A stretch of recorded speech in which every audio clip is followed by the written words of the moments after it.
Kia ora, good afternoon everybody, it's good to see you all. As you see, I'm here today with our Tourism and Hospitality Minister Louise Upston to follow up on the government's announcement of yesterday of significant additional support to put New Zealand on the stage for top quality major events. Aside from what happened on the field here in Wellington on Saturday night, I'm told the capital city was a buzz over the weekend with lots of Springboks and All Blacks supporters in town for that match. The hospitality, retail and tourism sectors would have felt it all, irrespective of the outcome. It was a similar result in Eden Park the week before. And that's the benefit of major events. We've seen it with big concerts in Auckland, 14 shows in 3 years generating $33 million for the local economy. And we also know that lots of Kiwis will go to Australia for concerts and shows, and I'd rather New Zealand fans were spending their discretionary income here in New Zealand than Australia. Better still, I'd rather Australians were spending their money in New Zealand for special events. So the point of our new package is that we'll be able to compete with states like Queensland to host A-list events. Those will attract visitors who will spend in hospitality, retail and our tourism sectors, increasing jobs and opportunities and incomes for Kiwis. Economic growth is the aim of the policy and the aim of this government. As I've been saying, there's a bit of a two-speed recovery going on, with many of the provinces showing a real sense of optimism and benefiting from strong dairy prices and resurgent tourism. But in Auckland and Wellington, things are a bit slower, and the impact of lower interest rates are taking a while to ripple through. When people hunker down, hospitality, retail and tourism sectors all feel it. I'm confident that in the months ahead, the country will experience an increase in growth and with it an increase in confidence. Rising exports, having inflation under control, lower interest rates, regulatory relief and infrastructure investment will support economic growth and jobs. The government is happy to give economic growth a push where we can, and that's what the major events package is all about. Following the announcement yesterday, I saw the head of Eden Park say he'd be on the phone to promoters yesterday afternoon to get things going immediately. As you've seen with this government, our job is to clear the obstacles so that people and businesses can get on and create opportunities. Where there continues to be obstacles to major events, we'll look at what we can do, just as we have in other sectors like resource management, supermarkets or construction. So let me hand over to Louise to share a little bit more detail about the announcement today. Thank you, Prime Minister. I first want to acknowledge the tourism and hospitality sector for the fantastic reaction to yesterday's announcement. It's an exciting opportunity and one which I'm excited to help drive so this really important sector can thrive and grow. In terms of next steps, I intend to have more to say in the near future about the first funding opportunities through the package. Obviously, major events and international acts have captured a lot of attention over the last 24 hours, but there are also exciting times ahead for tourism. Our first announcements in the coming weeks are likely to focus on boosts for cycle trails, important economic drivers in many parts of regional New Zealand. Other announcements will follow before the end of the year. In Auckland, as the Prime Minister has said, we're aware that the sector has faced challenges in terms of securing acts for their venues. Today, Minister Bishop and I are outlining the government's position on boosting Eden Park's status as a major events venue and starting an investigation into changing local rules which could be holding it back. Eden Park, with a seating capacity of about 50,000 seats, is New Zealand's largest major events stadium. Concerts and major sporting events held there inject millions of dollars into the Auckland economy from locals and visitors alike. But current planning rules could be holding Eden Park back from doing even more. Last summer, Auckland's economy received a boost of nearly $33 million from several big concerts. We want to see more events like this, but we need to make sure our planning rules are fit for purpose to support them. In the case of Eden Park, we've heard that there are local rules and constraints that could be restricting its ability to host events. For example, the park is allowed no more than 12 concerts per year, which can only take place on certain days of the week, which can only have a maximum duration of 5 hours and have to be finished by 11 p.m. on weekdays. There can be no more than 4 concerts in a 4-week period.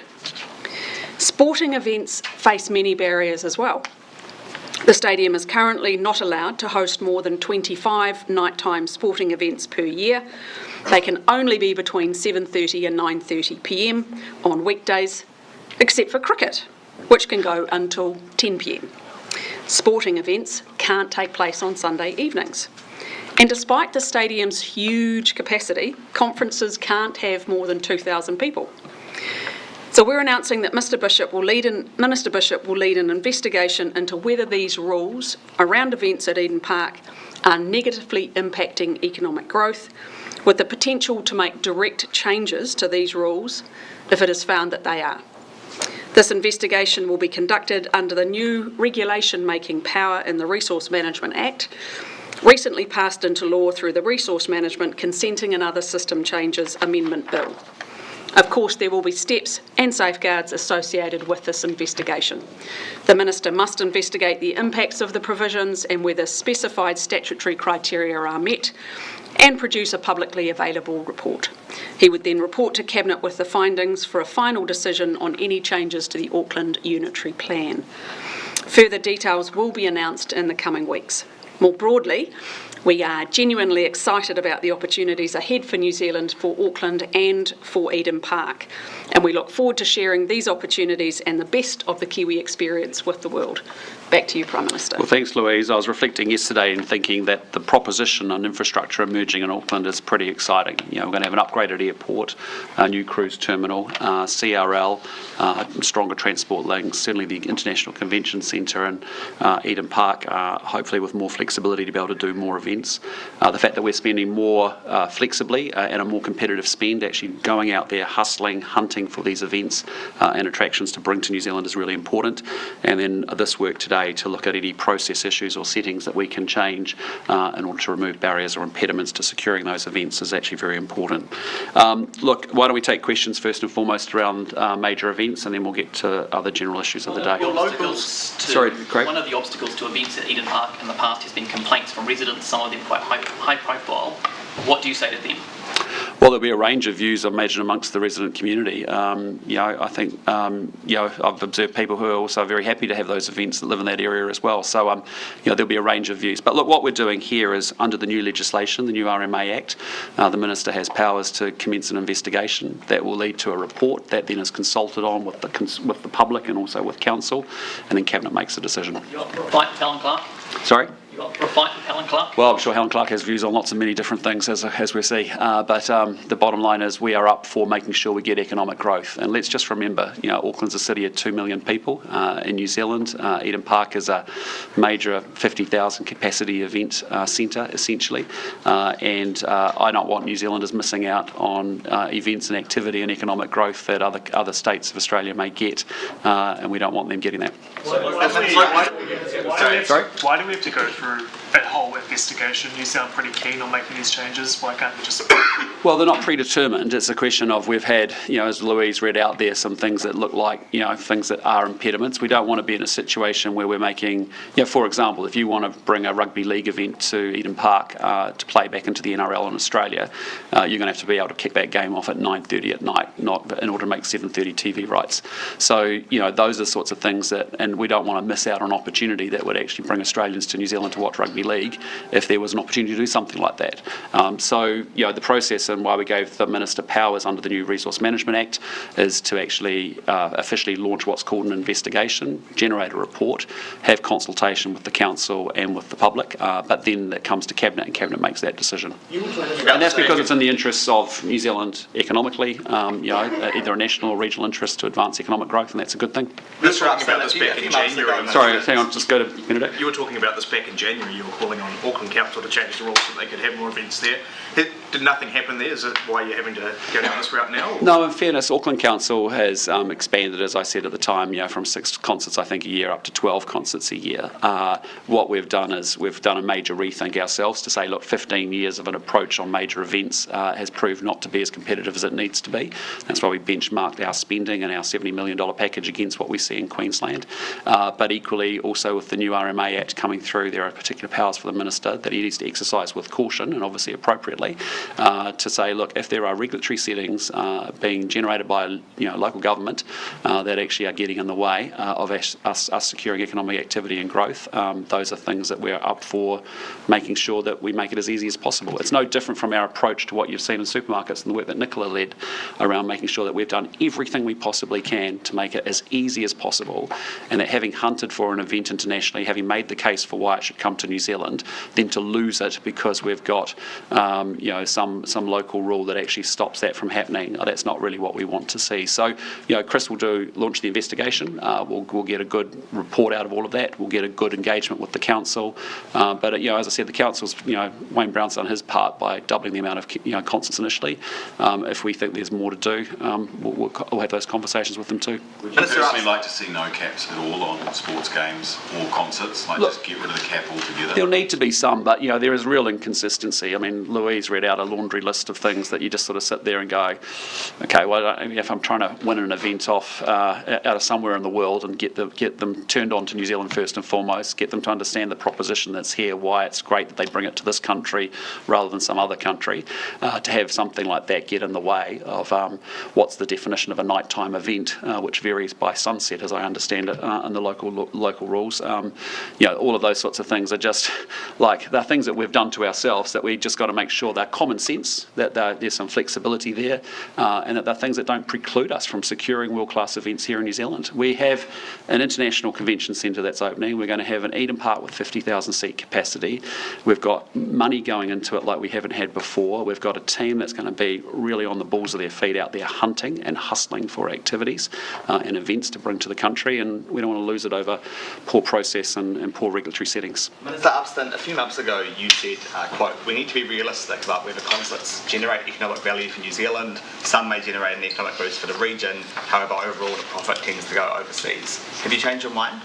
Look, the reality is what we're doing with this event attraction is trying to get a wide range of events. One of the big frustrations that I've heard from Eden Park is not just about concerts, but about festivals, about other shows, about kind of unusual expos that they could potentially hold there. If you look at conferences, to have a restriction of 2,000 people is ridiculous when we have the capacity to host more.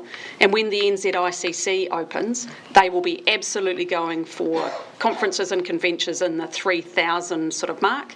Often they'll want to have an off-site event, and it would be a bit unusual to then not be able to use Eden Park. We want to maximise the flexibility that we have at Eden Park. So it's for concerts, it's for sporting events, it's for expos, festivals, shows, all sorts of things to ensure that we're bringing more visitors and more economic activity to Auckland and across the country. Do you believe concerts have a small economic effect, if any? Well, the events that I listed yesterday, $33 million worth of economic impact into Auckland, so absolutely. If you think back to last concert you went to, think about how busy the bars and restaurants, the accommodations often booked out, people are shopping, they're away for a weekend on holiday. All of those things are direct economic impact locally, and that's what we want to maximise. Minister Upston, is there any plans to have Matatini as a premium tourism attraction, given that it does generate a lot of income for whatever area that they are in? And is there any plans for a bespoke stadium for Te Matatini? Well, the whole purpose of the announcements yesterday in terms of Event Boost would be to ensure that there are a wider range of events that could qualify for support, and that's exactly what it's about. It's about making sure that we don't have really tight rules about what can be accepted and what can't. It might be a gallery exhibition, it could be a sporting event, it could be a cultural event, and we know what a massive impact they have in the towns and cities that host them. If you don't get the changes that you want, or the caps removed, or the NIMBYs who live around it don't want to have concerts or whatever, what next? Will you consider building a national stadium somewhere, or moving it somewhere else, or making Christchurch the premier venue? Like, what do you do if you can't attract? Well, look, I mean, the locals that are being annoying. Yeah, look, the first thing I'd say is under the new Resource Management Act we passed just, I think, last month, that does give the Minister powers and Cabinet ultimately a decision-making ability to determine what those settings, what those rules will be. That's why, we formally launch what is very formal language, an investigation. The report is generated. There is a consultation conversation, obviously, with Auckland Council in this case and residents and the public, but ultimately it gives us powers to say if this is an event that's in the regional, it's going to advance regional economic growth and opportunity, it's going to advance national economic growth and opportunity, those are things that we've got to say yes to, as I keep saying to. So, but I think your point's a fairly good one, which is that if you now just take a step back and start to look at the infrastructure emerging across New Zealand, you're going to have, Louise and I had the great privilege of touring the New Zealand International Convention Centre yesterday. That is a truly world-class event that will attract, corporates, it'll attract small businesses in New Zealand that can hold events there, it'll be, create a massive auditorium, there's everything we need there to be able to go out into the world and say we have world-class infrastructure that we want you to bring you and your people and your teams to experience. But between the new stadium emerging in Christchurch, the convention centre down there, which has been going incredibly well, Christchurch has got a great proposition as well. And across the country, I think, and we want to make sure Eden Park, yes, 50,000 seat capacity, we want to make sure that's as available as possible. So your Helen Clarks and your other bookworms and other people who don't like stuffed music or crowds, you could override their concerns and go, you know what, thank you, we've listened to you, but we've got the power to do this. Well, we do have powers under the new Resource Management Act because, as I said at the beginning of the year, we are going to say yes to things in this country, not no. And I'm not sitting here as Prime Minister of New Zealand letting opportunities go by while states of Australia take them because we're not best dressed and ready to go. We have the infrastructure, we have now competitive spending, and I expect the process and the settings to be as common sense and as sensible as possible so that we don't lose events having, it's a bit like going fishing. You've got to put the bait on the hook, you've then got to get the fish on the hook and you've got to land it in the boat. And I don't want to lose it somewhere between being on the hook and not in the boat. And Prime Minister, can I just ask on are you concerned about the breach of democratic process by the omission of Māori candidates' profiles from electorate booklets in 3 electorate areas, South Wairarapa, Opotiki and Whanganui? Sorry, we're still talking major events? Because we'll move to general. Can I come back to that issue? I just want to close out major events before we move on to topics. Thanks. On Eden Park, they say that they need 110 million from the government to put in new seating for the Cricket World Cup. Is that something that you will commit to, or another impediment that you could remove for them securing that event? It hasn't been a conversation that we've had at Cabinet. I mean, our real focus has been making sure that we retool, reset major events and our approach to major events as we've just announced. That's not something we've had a chance to consider or think through at this point in time. Something that you would consider, if there's infrastructure issues there that are standing in the way of securing a major event like the Cricket World Cup, or making sure that runs smoothly, is that something that the government... Well, we're a government that's open to having conversations and listening and understanding what we can or can't do as a result of that. But I just say, initially, we already have a facility there that's not being utilised today as it currently stands, and given some of the stuff that we've seen, I think it's appropriate that we launch that investigation to look into it. Can we just, I just want to return to Jamie's question from earlier, which kind of touches on your discussion with Lloyd as well, around why not just move forwards with this? You do, the more that you both speak, the more you sound really convinced by removing some of these barriers. I think that Minister Upston, you described one of them as ridiculous there. Why waste time with an investigation if you are already certain of what Well, if we're going to override local rules, it's really important that we have a good process around that, and that's what the new legislation enabled that we passed last month or so, and that's exactly what we're doing. We want to follow a good process, and if we're going to override local rules, I think it's important we do that. Even if the consultation comes back, residents say we don't want you to do this, and you say, but we are a government that's going to say yes, so we're going to do it regardless. Well, we're going to listen. We're going to engage in that consultation for sure. But what I'm saying is we have powers under the Act to make that decision ultimately. I think we've been working very constructively with Auckland Council and with the Mayor. There'll be a range of views within the residents, I'm sure. There are some residents that love having the events close by and all the activity that goes with that. There's lots of residents that have businesses in the area, in the vicinity, think Kingsland and all the pubs that are there, all the other eateries and restaurants and all the other stuff that's going on. So there'll be a range of views, no doubt about it. But at the end of the day, we are going to say yes or no to stuff, and we're going to get things moving. And so you need a hard decision, and ultimately we can can make that as Cabinet after considering that And consultation. can I just add, as someone who used to live very close to Eden Park, it is one of the most exciting places to live. And when you move into that area, you know there are sports events and lots of things happening at Eden Park. It's part of the attraction. So I know very personally the impact, and it's fantastic. It's great. Prime Minister, can I just move away Tom. from major events? Okay, so we're ready to move on? Let's go to other events, yep. Right, Prime Minister, just regarding Tom Phillips, you've indicated that there's a scope here for a government inquiry. What would that look like, and what would you hope it would cover? Yeah, look, I mean, what I was saying is that I think there's, as I said last Monday when events were unfolding, there's some very reasonable questions that I think need answers, and you have your views about those, and I've read a lot of what some of you have written over the course of the last week, and I think they're quite fair and reasonable. So what I'm saying, and what I've asked for advice from last Friday is, I would like to see, I expect that will be an inquiry, and again, what form that's taking and getting the terms of reference for that, absolutely right, will be really important. But to look at the actions of government agencies, think Oranga Tamariki, think police, and actually see over the last 4 years and actually have an inquiry around that. Again, we're taking advice on that, and we'll have more to say about that, when we do. Sorry? Is that because there's going to be an IPCA investigation, there's going to be a coronial inquiry as well. What are you hoping that this inquiry will cover that those others won't? Yeah, so there's a number of investigations, as I said, that were happening. As I talked about last Monday, inevitably that happened. The coronial inquiry, as you said, very narrow terms of scope in terms of what it's looking at. Similarly with the IPCA investigations as well. What I'm talking about is I think there are genuinely questions that some of you have posed and others have posed in the public to say, look, there is a justification and an expectation that we should have an inquiry of some sort. Exactly what the definition of that, what the scope of that, what the terms of reference of that are, I can't talk to that today. I want to take proper advice on it. I want to make sure we get it right, because I think there are genuine questions about the actions of the agencies over the last 4 years. I'm not presupposing or predetermining an outcome, but I'm just saying there are legitimately good questions that should be, we should get some answers to. Prime Minister,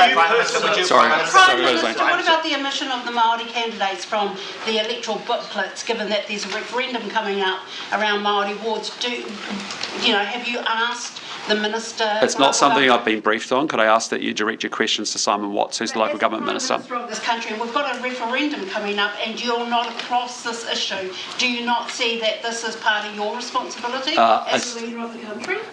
My responsibility is to make sure my local government minister is well aware of it, and if you want to direct questions to him, feel free. It's not something that I'm aware of. Not something I'm aware of. Yeah, sure. Sorry, Claudia. I've just told you, not something I'm aware of, and the best person to answer will be the local government minister. Candidates have been omitted from No, I wasn't. No, I'm not. No, I haven't been briefed on it. Sorry. Yeah, sorry, Jamie. Hang on, guys. We'll just go, Jamie, and then we'll go to Laura, and then we'll come back to Zane. Yep. Did Cabinet make an in-principle decision today on recognising Palestine? I don't talk about what we discussed in Cabinet, as you know, but Minister Peters has outlined a process to you last week, which we are working our way through. It's a complex decision. It's something we're going to do cautiously. We're going to do with proper, deep consideration, given the perspectives of views that are reflected in New Zealand society, as you've seen over the weekend, and you've seen all around the world. And so we're going to do it right. Will New Zealanders learn about that decision before Mr Peters goes over to New York? I think the decision will be communicated as the Minister has articulated at the UN Leaders Week, and that's not inappropriate. Many other countries will be doing likewise as well. Why not make it here in New Zealand when New Zealanders will be able to listen to it, instead of having the Foreign Minister on foreign soil make a decision that is of huge public interest? Again, the decision will be made, the decision and his articulation of our decision will be made during UN Leaders Week. I don't have an issue with that. I think that's not inappropriate. Can you explain what he needs to, what Minister Peters needs to hear in New York before making a final decision? Well, we've got a cabinet process that we're working our way through that requires us to deeply consider the issue about recognition. There are strong arguments, as you know, across the world, but also within New Zealand as to whether now is the right time. What we know, and what we've, as we entered this conversation, since 1947, we've supported the two-state solution. We are we've always said it's a matter of when, not if, and the question fundamentally, is it now or is it not now? That's something that we want to consider deeply, because because there are good arguments on all sides around that issue. So we're going to work our way through it calmly, consistently, giving it proper consideration, because it's an important one for us to get right. Minister Peters said that he's going to be taking in the views. Well, he said he needed to go to New York and hear what other countries were saying there. There's conversations ongoing there about Palestinian recognition.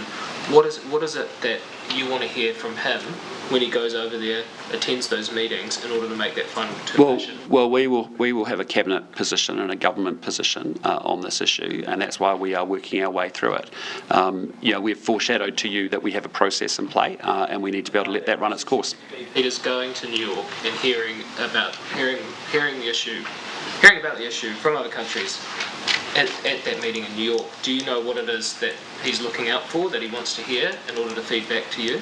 No, he will represent the New Zealand position in New York, and he will articulate that position with great detail, and that's what will happen in that week. Sorry, can I just go to Zane? Prime Minister, you may be aware that there was some Christian church leaders who were protesting outside Nicola Willis's office today, and also Simeon Brown. And similar to what's being discussed now, they're calling for sanctions on Israel. Is that something you would ever consider? Well, we have. I mean, we've sanctioned extremist settlers, as you've seen.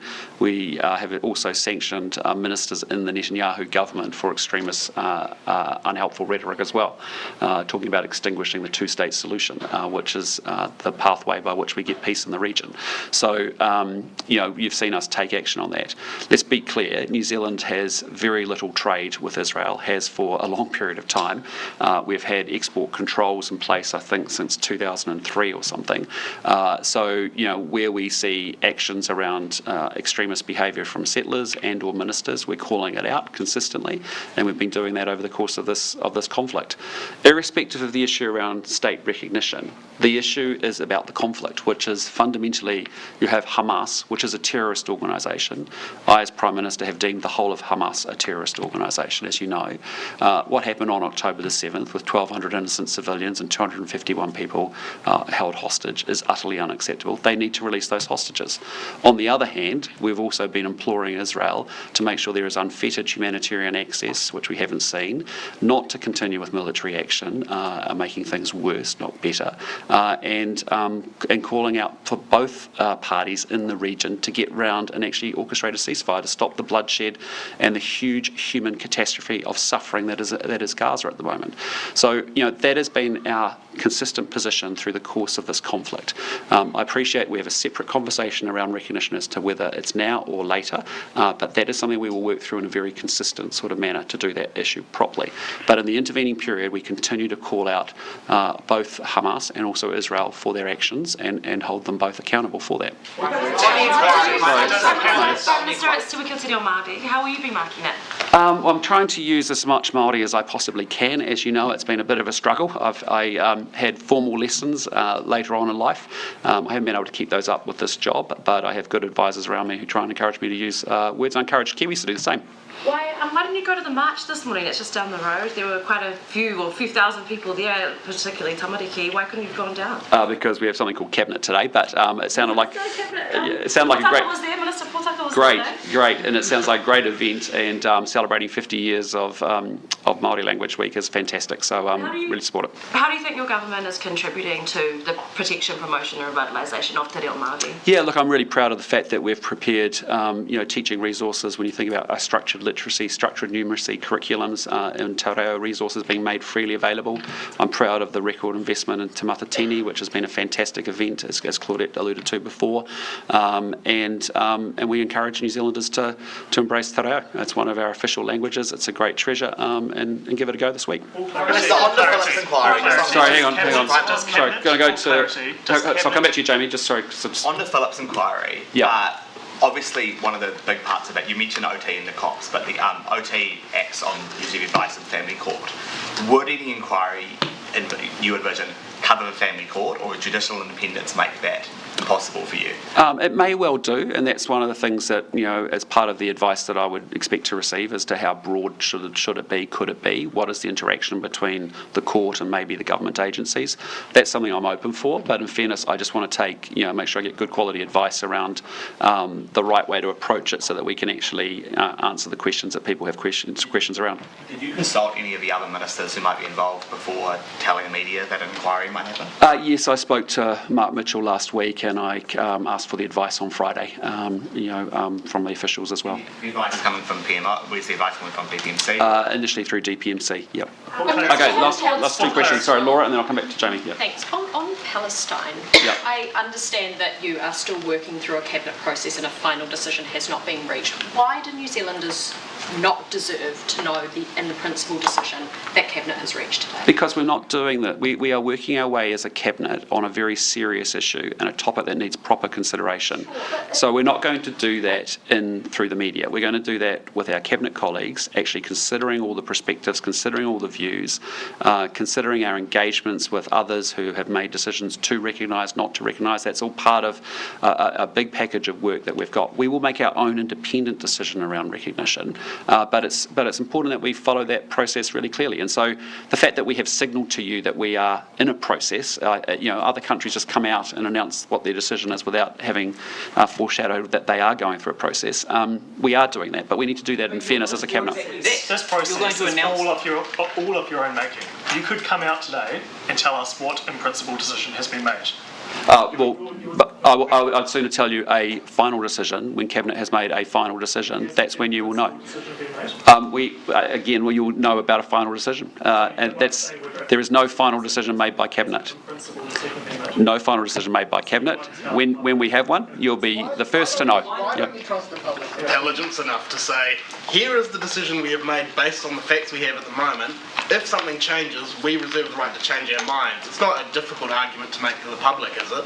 No, I think we are in a process, and in fairness, you need to let us go through that process, and it's important that we have a quality conversation to do that. When we then announce publicly our position, will we have a final decision and a firm decision from Cabinet being made?